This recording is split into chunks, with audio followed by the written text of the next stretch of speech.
everyone. Good evening, and welcome again to another spicy edition of Conversation with the Love Crusader. This is one of my best evening yet, and you'll soon get to know why very, very soon.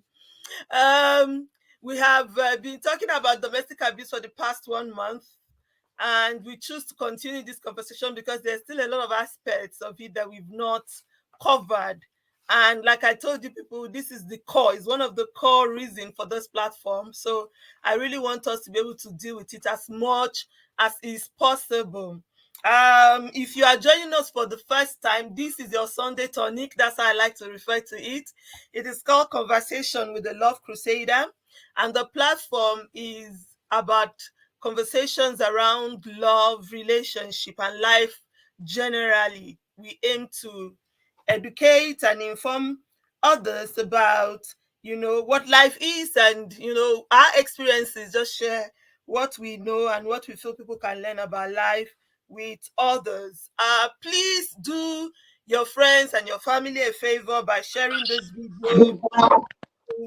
Could be helping and saving someone. All right. I'm going to try to do a quick introduction of the people that I have on my platform today, and then you'll soon understand why we have them here. All right, let's start with Patience. Patience was here in the first Sunday of June.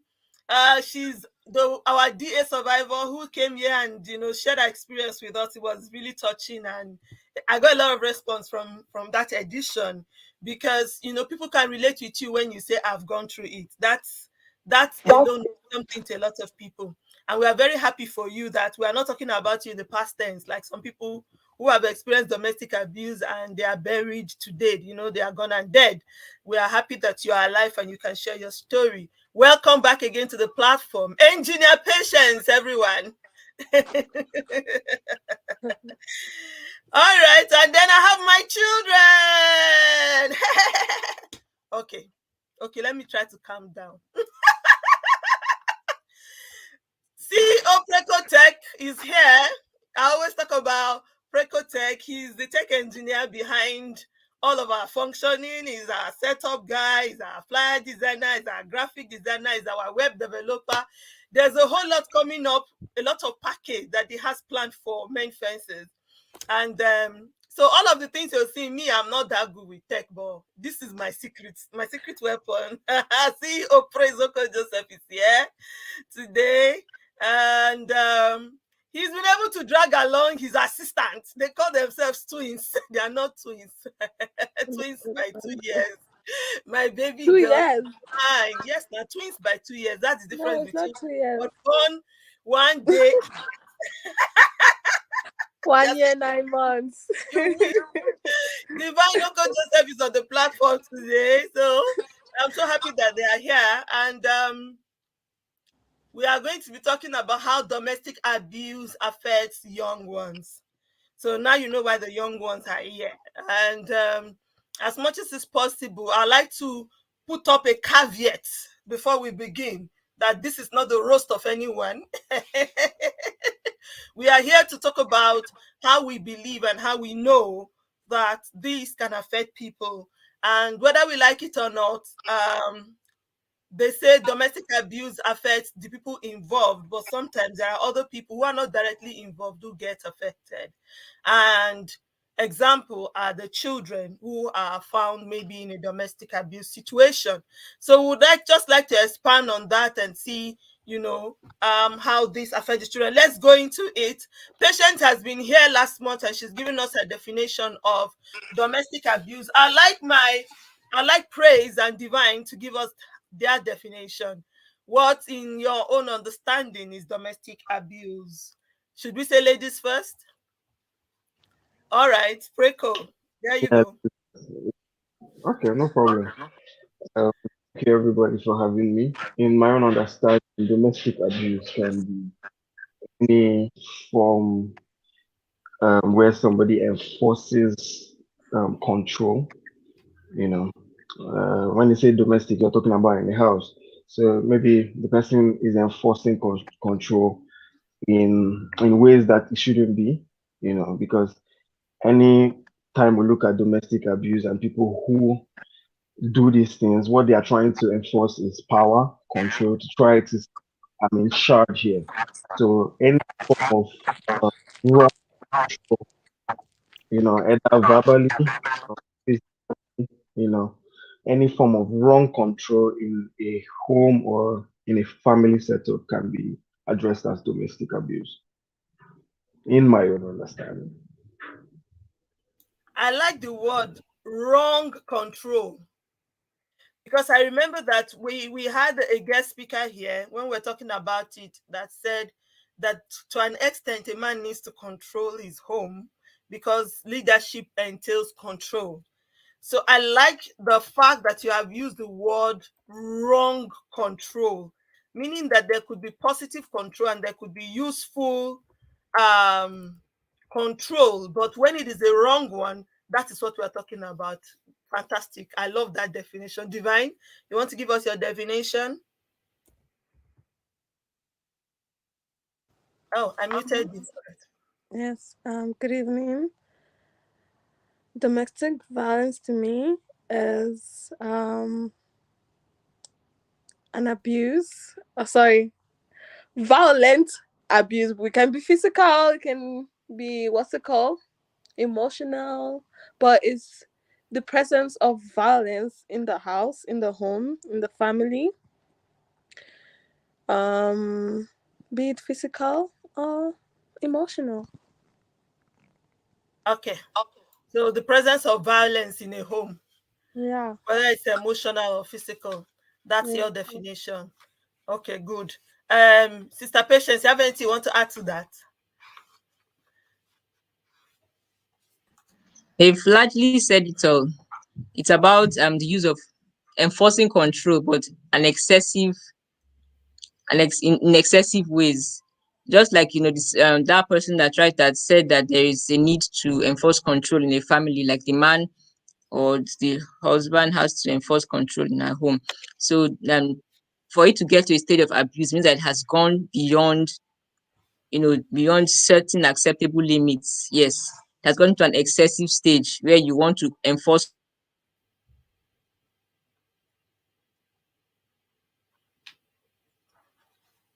control wrong methods. It might look okay though. It might look okay at some point, but there's a point at which it goes beyond normal. Then that's when it turns to abuse. All right. Okay. So we've said on this platform, thank you so much. We've said on this platform that there are different types. We're not going to go into other types anymore.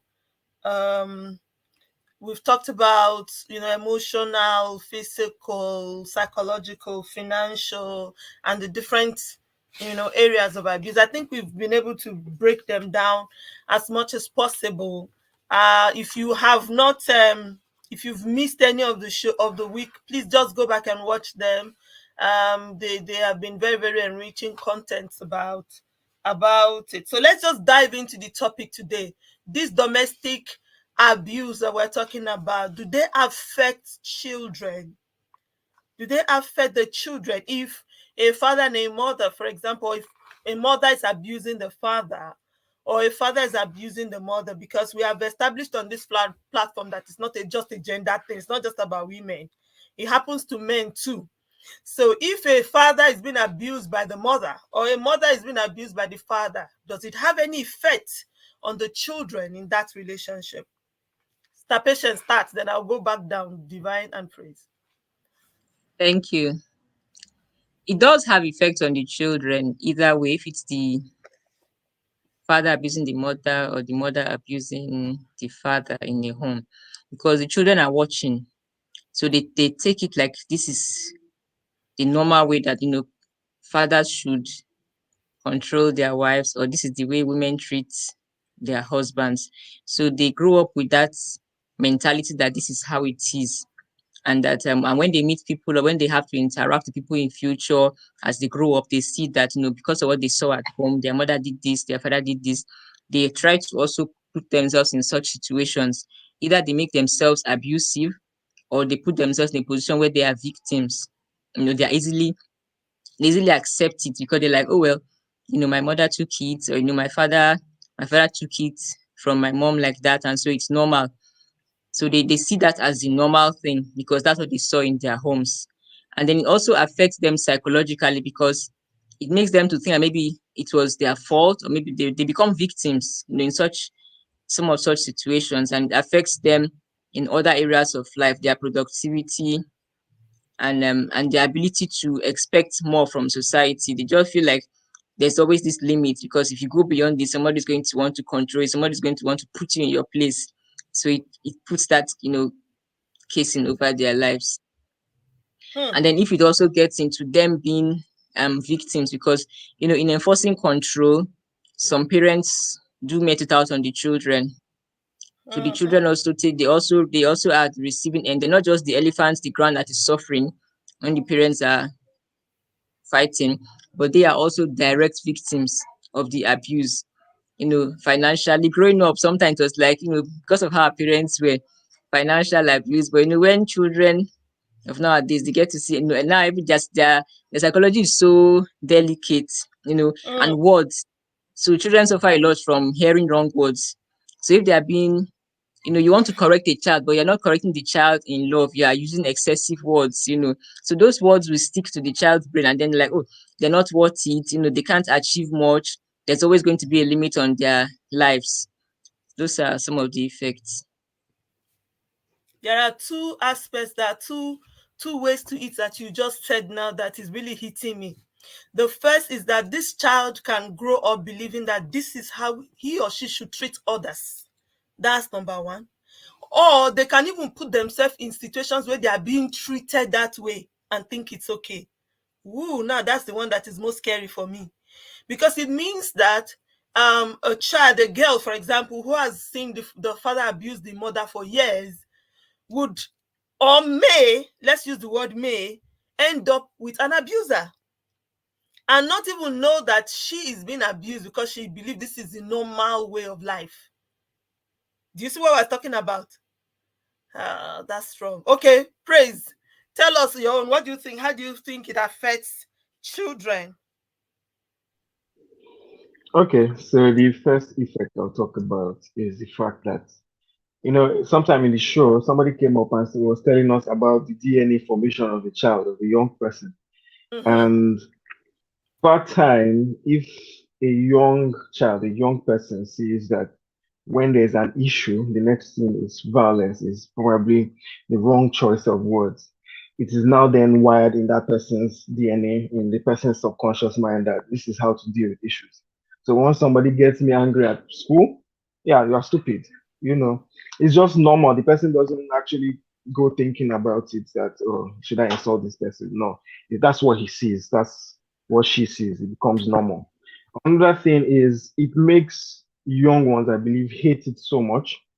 And the thing about hating things is that it sometimes becomes your focus because you're trying not to be like, so it's always on your mind, you know. And the moment you keep thinking about something, you manifest it to become real. So those are the two effects that I know that it happens. It happens. Being wired in your DNA, just seeing it that, oh, this normally happens. So they start being abusers themselves, and also the fact that um you know I think why Looks like NEPA is striking in Nigeria. can you hear me now? Yeah, very well. Go on. I can hear you. So another part of it is that it can affect the child's mental health, like what Anticipation was saying a while ago. You might just feel like anything that happens to them is normal, right? Even when they are being abused, they can't differentiate between that and the normal or the norm anymore, how it's supposed to be, simply because they've been trained that way. So, oh, it's normal, it's weird. They go to for counseling, just like probably how they saw their parents going for counseling. So there's no problem in it. So one of the effects that domestic abuse can have on young ones is continuity. You know, it can Mm. it it continues. It becomes a long chain of abuse. Right. So those effects are what I want to discuss now. Okay. Thank you so much. I don't know if load shedding has happened in South Africa. Divine is I think she's still here, but we just can't see her video. I hope she's all right. When she comes in, she's back, she'll give us their point. She told me they were expecting load shedding. I hope it's not now. South African power should not try me. Patience also looks like NEPA has struck in Abuja. I pray that we will vote in the right person for 2023 so that power problem will be fixed in Nigeria. Let me not use my platform for political campaign. But those who are close to me know that I'm very obedient. That's all I'm going to say. Because the Bible says if you are willing and obedient, you will eat the fruit of the land. All right, let's go on. Let's go on. When Divine comes, she'll tell us. This is a very, very serious matter. And I like the way we are talking about it, because I've come across people who seems to be unlovable. Let's use that word. They don't even recognize love when they are being given. It's as bad as that. I think it may be because they are so used to being unloved and so used to being in an unloving situation. So they didn't see love. They never experienced it. Okay, what if, let me put it this way. What if, yes, the father and the mother have issues, this abuse is there, but both parents are loving to the children? Will the domestic abuse still affect the children? Do you understand what I mean? If, for example, it not stop them from paying school fees for the children, because we know that in some abuse situation, there might be financial abuse, and maybe the man is not taking care of his responsibilities, or the woman has chosen to abandon the children. I've seen a situation where both parents didn't take their children after they separated. Father didn't take children, mother didn't take children, children became, living on their own.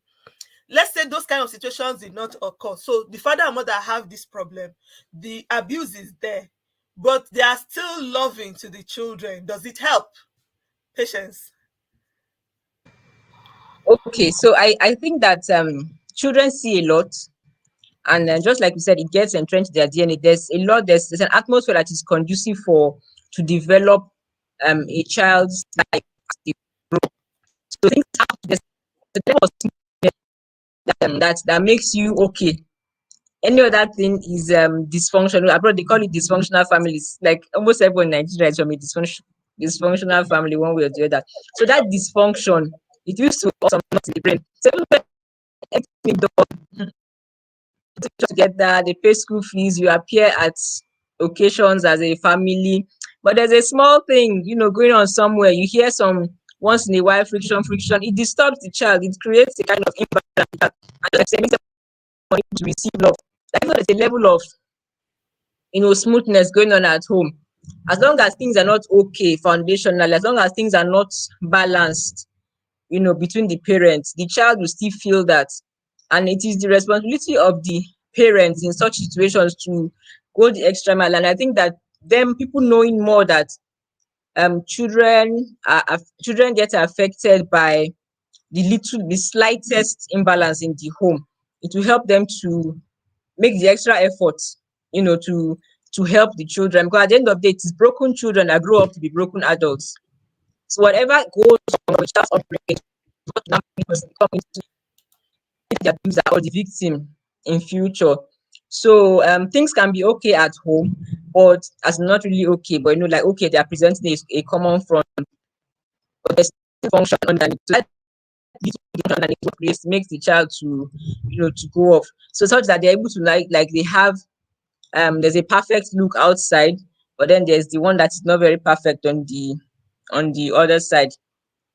So I feel like counseling and therapy can help such people. So people don't even know that there's a little bit of brokenness in them. It only shows when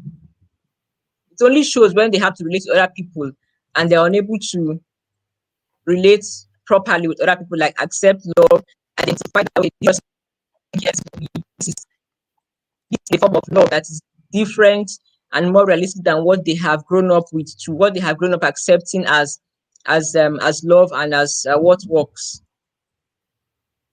I think.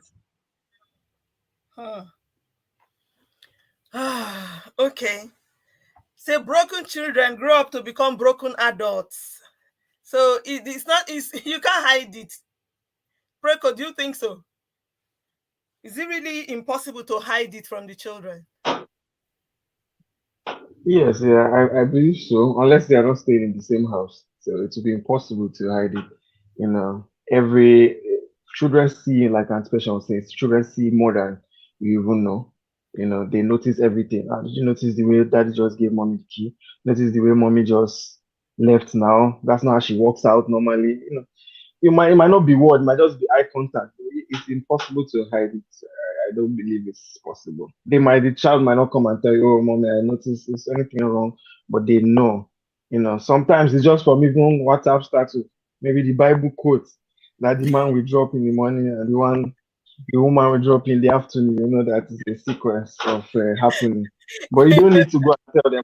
Notice everything. Trust me, I know young ones do notice everything. So it's impossible to hide it from them unless they are in different looks or different houses. Praise the. So are you trying to say that people can use Bible quotes to fight? Yeah, some people do.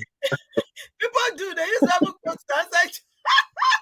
Yes, they do. They do. You do. Right. But on a very serious note, I was privileged to be talking to a teenager some years back. I think that's almost 3 years ago now in South Africa. And this child, well, I call him child to me, young boy, had been misbehaving at home and showing some traits of violence, even at school, fighting his mates and all at school. And so the parents were really concerned. I got him out for ice cream and decided to speak with him, to find out what the problem was, to see if he was going to open up to Auntie C, as they would call me. And shockingly, this boy told me a story of how the father was beating the mother when he was about 3-4 years old. And I was alarmed that at that age, this boy knew what was going on.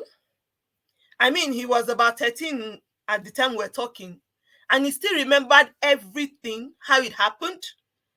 And then he blamed himself. This was the one that broke me. I actually cried with the boy that day, because this boy is sitting down there and telling me, I blame myself for not helping my mom.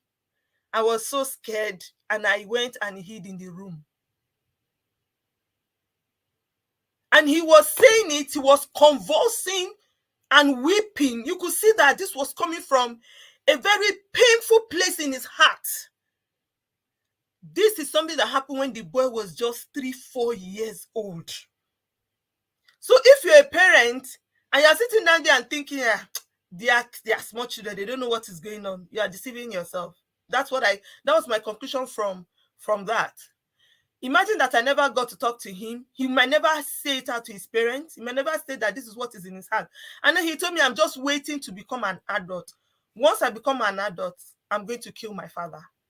I'll take my revenge on my dad. Yes, that's what he said. He said, I'm waiting to become an adult. Once I become an adult, I'll take my revenge on my dad. I'll kill my dad. So he's feeling like I couldn't protect my mom because I was too small at that age. But when I'm grown enough, I'm going to definitely take my revenge on my dad for beating up my mom. So this is how far some of these issues can go. People take it for granted. Parents take it for granted. Oh, we did not quarrel in front of the children. The children still knows. They know. They know when there's no peace. They know when there's no joy. They know. And it affects them. That's experience for me. I thought I was going to help the child, but that child opened my eyes to, a lot of stuff that day. So truly, broken children grow up to become broken adults. And this is why this is very important. So I want to ask the question now, before we leave that aspect of that topic, to say many times they tell women especially who are in broken relationship, or if they're in abusive relationship, to say, you have to stay for your children. No, if you go, if you leave the marriage, like your children, they need their father around them. You have to just be here for the sake of your children. Sister Patience, do you stay for your children or you leave for your children? That's my question. In abuse situation, it's best to not stay for the children, because the children are seeing what is going on. If they stay for a child, seeing that that's normal, that's acceptable. The child takes it, just like this child now that's from 4 years old. He saw that thing; it stayed in his mind. So no matter what has happened after that, that event that's stuck in his mind, things that has hit him, and he needs to be it's best that he's removed from such a situation, because if he had stayed there, he would continue seeing such. So a child that's if a parent stays, because of the children, it will continue. I know the more children grow up, the more they see, the more they begin to take it as an acceptable way of life. That this is the way things are, and they can't really change things. And then they grow up, and then just like this other child, he wants to take it out. He wants to find a way of taking it out on the father. So it is best to not stay there for the children, because at the end of the day, it will escalate when the if it's a father to the mother. If the mother is not there for the father to take it out on, he will take it out on the children the next day. So it is best that you remove yourself from and the children from such a situation. Because over time, the children will also start saying the children will become victims, or they'll keep on watching, and then to deteriorate such that maybe they want to stand up to their father tomorrow, and then the father is like, hey, no, I am, I'm your father. And then this it just no, it's not what it's saying for the children. No. All right, Preko, what do you think? Will children prefer to have happy parents who are divorced to having their parents together and unhappy, or together and in an abusive situation? What do you think? Is it better for the children that the parents separate and the children too are taken away from that situation, or that the children needs the presence of both father and mother to grow right, like some people will say, so you stay for your children? Well, I wouldn't know how to answer that firsthand, but I think a peaceful environment is essential for everybody to thrive, both adults, both kids. So anyway, that's the closest way to that peaceful, thriving environment. That's about to pick. Thanks. That's a political answer. But I know what you're saying. So whichever way that the environment can become peaceful, if by coexisting it will be peaceful, fine.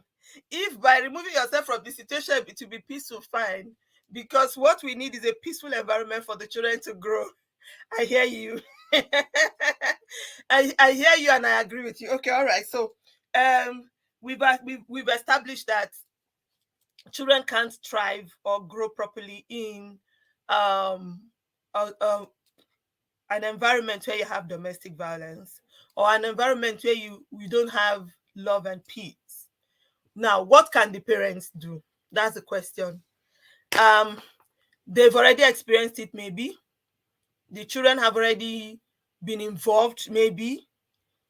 Now, the parents didn't know at that time maybe the effect on the children. Let's put it that way. Now they know. What can they do? Start Patience. Thank you. I believe that what can be done is having this kind of talks, and then therapy. Seriously, we take for granted, the issue of therapy. Like in Nigeria, we think that it's only when somebody is really, really off in a nuts that you have to go for therapy. But when there has been a challenging situation, you should go for therapy. You should talk to someone. So like you should, like, if you see, that's why some schools, if they notice that the child is being reserved, the child's grades are dropping, they have assessors, they have all these guidance counselor that can talk to the child and say, okay, what's going on? Is there from at home? Such a if there's actually a problem. But there are some children who have been known to open up, and then tell in school that actually that's going on at school. And some teachers are want to notice that some children have, withdrawn. They have, they have noticed changes in a child, so that they can raise their attention to the parents. That parents now take action. Okay, you're suffering as a result of something that is happening at home. So it's now being in the parents' court to do something like maybe talk to the child and say, okay, this happened because of so and so and so. We'll do our best for it to not happen again, or for it to not affect you. And then for them to talk to each other and say, okay, you may have witnessed this, or you sense this. We'll try to not let this happen again, you know. And then to know that children are actually watching, and what you think they're not what you think they're not seeing is what they're actually seeing. You may lock the door and do all the verbal abuse or physical abuse behind the children's back, but they hear, and then they will notice that friction, just like you said that the look that this person gives the other person. The children notice such things and those kind of effects. So you have to sit such children down, talk to them. If the parents cannot get across to them, school counselors or therapists, or when it has to get to medical intervention stage, they should see someone who can talk to them. And abroad there are all these trained therapists that can play with the child or let the child open up. It may not be the first day, second day, third day. It can take quite some time, because it was not overnight that the children got all these things into their mind. So over time, a child will open up and say, okay, this issue came up. And some children don't even know that this is the issue that has affected them. They just know that they have been scarred, but they can't exactly pencil the very thing that has scarred them. So talking with a therapist, being enlightened that yes, this seeing and observing these things have scarred a child. So talking with a therapist will help the child, and then children being exposed to talks like this, and then maybe in school they are being told that okay, such and such is happening. You're not to blame. You should never blame your child yourself. The child should never blame himself for what is going on between his parents. And I don't think that any parents or any um father and mother will intentionally do things to hurt their children. The children are not really victims. They're just like circumstantial victims. So the parents should take necessary efforts to help the children when they notice that children have suffered, and as a result of what has gone on between the children, between them, what the children have observed has gone on between the parents. Sorry, I was muted and talking. So do they really have to wait to notice a problem before therapy? Because, for example, this child that I told you I was counseling in SA some years back, I thought that if the parents had known that, the parents later made up and they're still together. It's not like they separated, and there was no other how do you call it, no other events like that. It was just that one off time in the relationship, in their marriage, that it happened. But these parents, I don't think they took the time to think of therapy, or I felt like they should have done it at an earlier stage. Do you have to really wait until the child starts showing maybe negative signs before you take that action? Preko, you're the only one in the house for now, so talk to me. I don't think you have to wait until that time because it's probably already very late. But the problem about most situations like that is that most of the parents themselves can't even see the damage, because they are so focused on probably the problems they have and the issues they're trying to settle between themselves that they don't see what's happening behind the scene, the damage is causing. So they actually never see it until this person becomes reserved. Why is this guy reserved? Why is this lady reserved? When the person was loud, they didn't notice, that maybe this is something is changing slowly, until it gets to the point where everybody's here. Where's this person? So in that case, it's very difficult to say, oh, they want to start noticing it, or oh, is this person's mental health in the right space? And then to your question about what parents should do, I think they should be deliberate about how they handle issues, right? Since the child has watched you do something like that wrongly, either physical abuse or by About words. Yeah, the next thing you need to now do is to handle issues properly in front of them. You know, use dialogue as a means to resolve conflict instead. So that that same way, the way they were wired to fight issues, they become wired to talk out of issues. They become wired to be open to people, to talk when something is, happening or going wrong. So I think that's one way, they can rewrite the DNA or change the mindset of young ones. I like that point. I like that point that parents should be deliberate about their action and show change, because if a child has already seen um the abuse, and sometimes parents go for therapy themselves, they get help, they stay together, things get better. But now you have to be deliberate in showing that child the other side. That is the good side, so that the good can override the bad. But if you continue and the child remains in that situation, then it's like you're scratching the wound. There's already a sore and you keep scratching it. There's no healing anymore, whether for the child or for the people involved. This is where I always cry about change. If you're sorry about a thing, then you should change. If you say you're sorry about a thing and you keep doing it, then the effect is just going to remain as it should be, or as it will always be. It's a very, very great point. Like I've said on this platform, and I think I said it last week, it's not like we're here to say, oh, divorce, divorce. I'm not a divorce preacher. But at the same time, if you need to separate for both of you to heal, separate. But as both of you are attending therapy, both of you are healing, remember that there are people involved who also needs healing. Don't leave the children out of it. Don't wait until we begin to see the negative, how will I call it, connotations and the negative behavior in the child before you start taking action. Just know that if a child has been involved in that kind of circumstantial situation, like patient said, they too need therapy, they too need help. Okay, so this is the role of parents. Now the children themselves, what can the children do? One question I want to ask, because in this side where we are, in this part of the world, they teach children to know how to call 911 easily. So first question I want to ask is, can a child report the parent? Can a child go out and say, excuse me, police, please come, my mother is always abusing my dad? Mr. Patience, what can the children do? In Nigeria, the police accept such.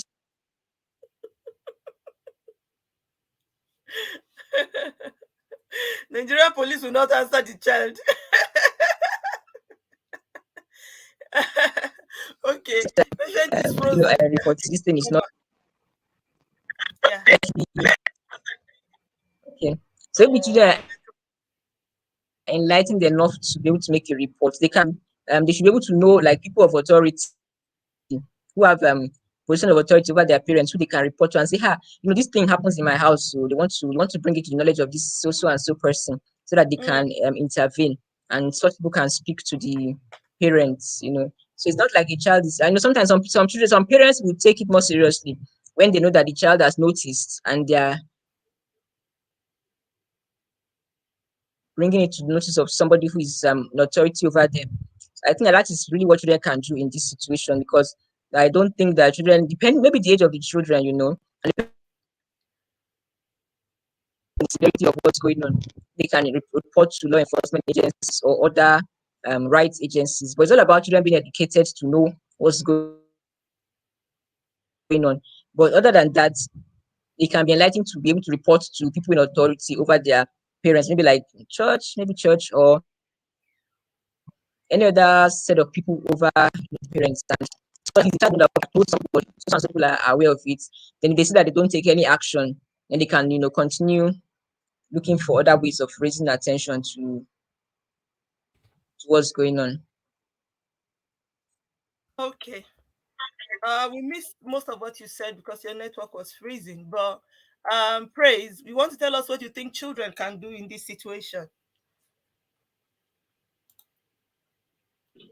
Well, they can't do much.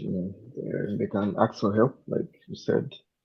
They can speak to people who they feel are, knowledgeable, or people who their parents can listen to, in this kind of situation. I don't think, apart from that, they can't do much.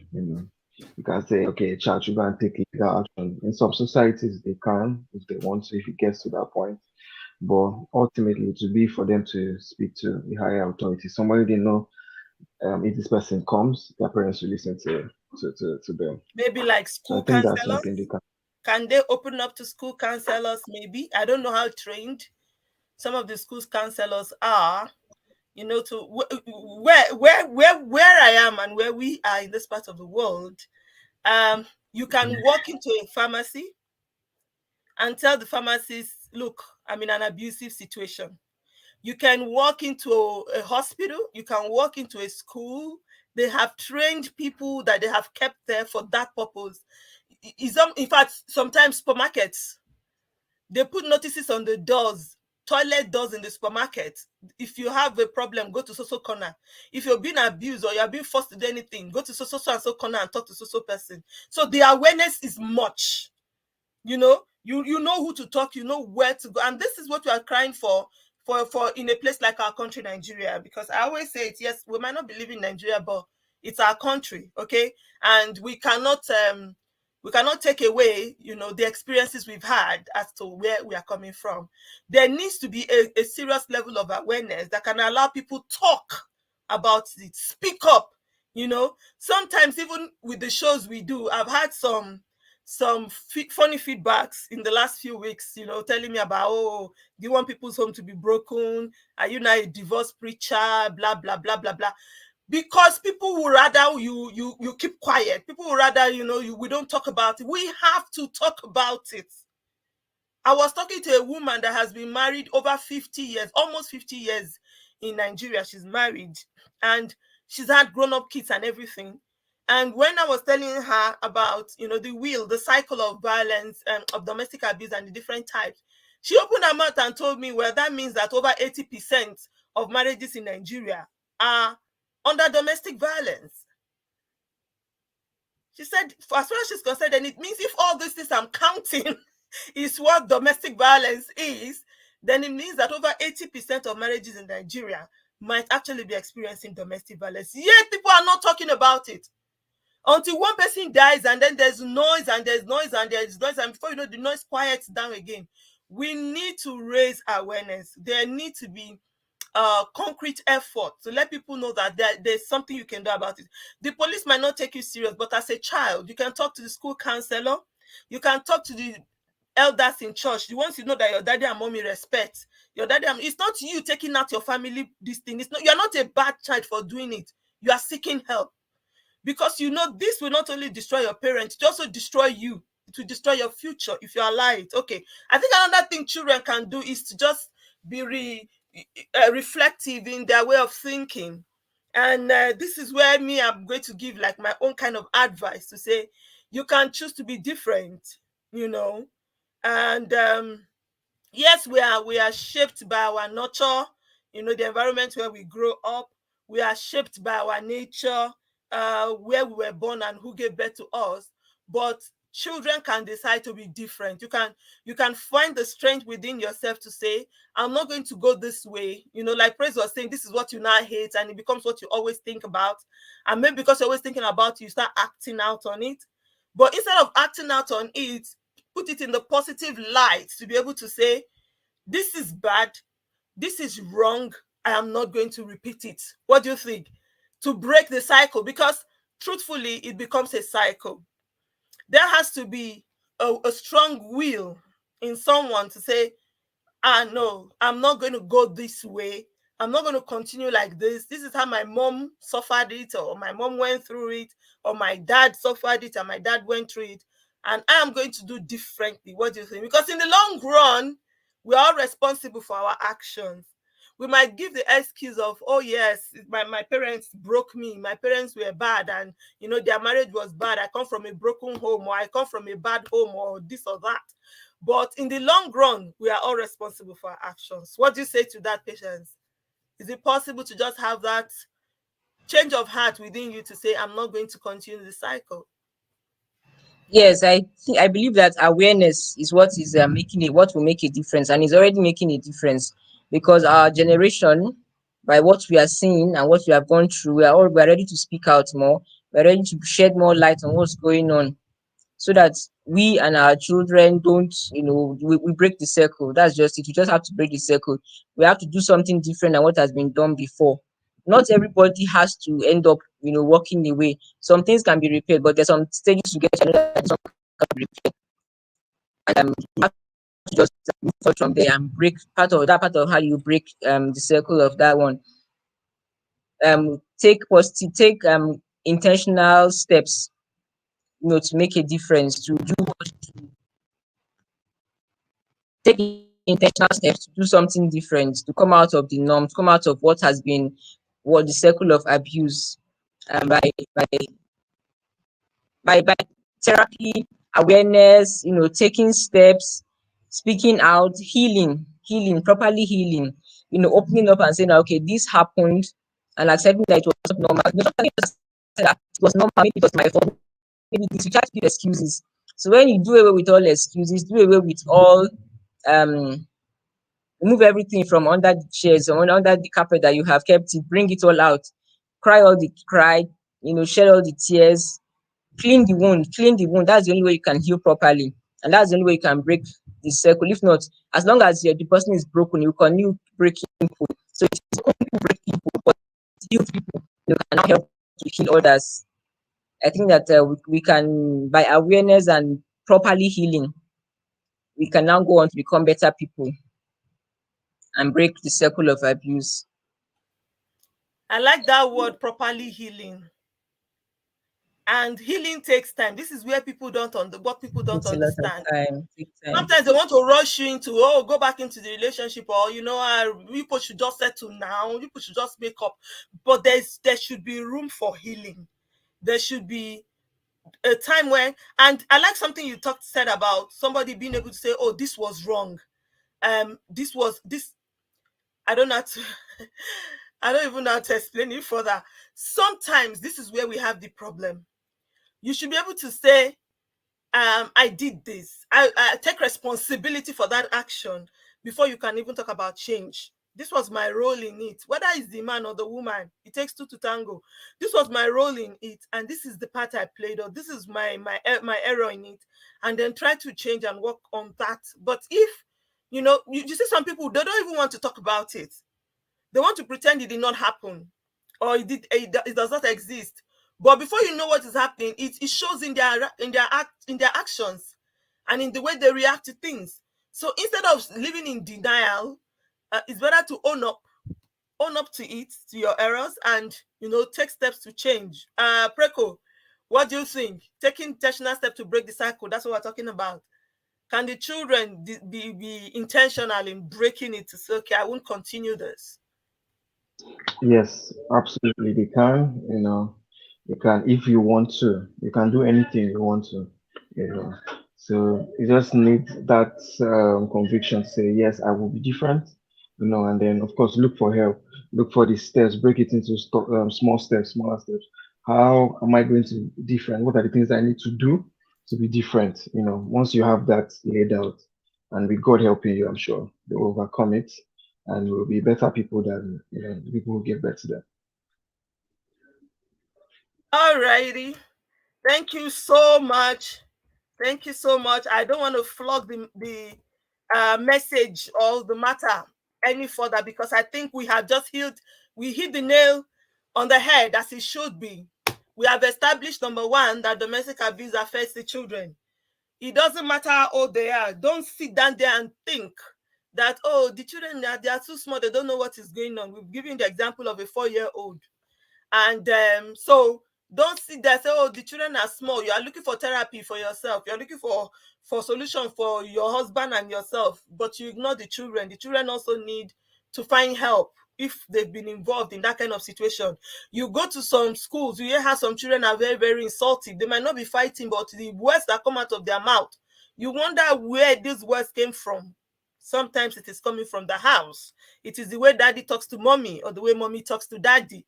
So since we know that as parents, we need to be careful what we do, take intentional steps as parents to protect our children, because God has given us these children and it's our duty to protect them.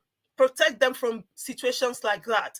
If it means going away from the relationship with your children, please do so. If it means separating for a while, please do so. Let everyone find therapy, find solution, heal your demons. Pray. Yes, prayer works. We are still believers, and we're not going to discard the fact that prayer works, but there is a combination of efforts. You put all of these things together. There has to be that consciousness to say, my father did it, and I'm not going to repeat it. As a child, don't just say, oh, well, I came from a broken home. Someone told us his story today in church about how the mother was absent and the father was violent. So the father was abusive to the mom. The woman left. Just the kind of example I was giving earlier on. Nobody took the children. And so his grandma took him in. Before you know it, by the time he was 13, he was doing drugs. He was selling drugs so as to be able to buy drugs to do. Thank God today he's a pastor, he's an adult, he's married. Jesus changed his life. And yes, somebody might hear a story and say, oh, yeah, it's the fault of the parent. But thank God that, he's been able to find his way and straighten his life. And so this is what we're talking about. Find help. Find help. Talk to elders, talk to counselors, talk to people. If you feel broken about something and you need to talk to someone. Don't keep it in. Don't let it become a point of a point of something that is eating you up and making you act, antisocial in the society. God is open. His love is perfect. The love of your father might not be perfect. The love of your mother might not be perfect, but there's one person whose love is perfect. He never throws you away. He would never judge you. He would never give up on you. He would never be violent to you. He will never abuse you. If you are a child, a young person, you're listening to this, I can boldly tell you that there's a love that you can rest in. So even if your daddy and mommy are not doing it right, your heavenly father can do it right. And the best thing you can do for yourself is to hold on to that love. Through life, whatever you face, you and God, you become an unbeatable team. Thank you so much for coming. I'm a little sad because they did not allow my divine to talk. South Africa, they are load shedding. Anyways, hopefully she will get the opportunity to come here again and be able to express herself. Divine is very expressive. I always enjoy her talking. She's taking after her mother with talking like her mom. Anyways, thank you, Patience. I know today was really busy for you. So to have squeezed time to be able to come in, even at such notice, thank you so much. God bless you. God will reward you. Thank you. Thank you. Beauty for ashes. Your story will become glory, not just for yourself, for your children, and for everyone around you in Jesus' name. You continue to become an encouragement everywhere you go in the name of Jesus. Thank you so much. Thank you. Thank you, Amen. President, Thank my you. CEO. Very good. Thank Thank you. you for coming. Thank you for the wisdom you have shared here. I pray that you grow and become that man that God wants you to be, a man of the Spirit, a man of God's word, a man of purpose. And you will be greater than those who have gone ahead of you in the name of Jesus. I bless Divine too. She's not here. I'm going to advertise her business. Divine is a CEO. She's also a CEO of Evening Beauty. You can go follow her on Instagram. All of the things that has to do with beauty. She's also taking after her mom in that. Some people didn't know that I used to be a hairstylist. I used to have a salon, yeah. Oh, yes. I ran a salon for 10 years. So she's taking after her mom in the beauty section. You can go follow some of her products are there on Instagram. You can also shop. Those of them in South Africa can shop some of her products online. All right. Thank you so much for coming. Thank you, viewers, for joining. I see that Vovo. Hey, Vovo was here tonight. Vovo is one of my daughters in South Africa. My usuals, Bendy Prof, Onyinyechi, my friend. All of you who have joined and those of you who are sharing, God bless you. Please share this information. Like I always say, knowledge is power. You don't know who you're saving. You don't know who you're helping by the information that we share here. Until we come your way again next week. Next week, we're going to continue this topic. We're still talking about DA and the effects on the young one. We want to be able to establish the difference between discipline and domestic abuse. So we want to know whether your parents are disciplining you. What they are doing to you is discipline, or they're abusing you. You don't know which is happening. Please tune in next Sunday and you will get clarification by the grace of God. Until we come your way again, have a love-filled week, and thank you so much, everyone. God bless you.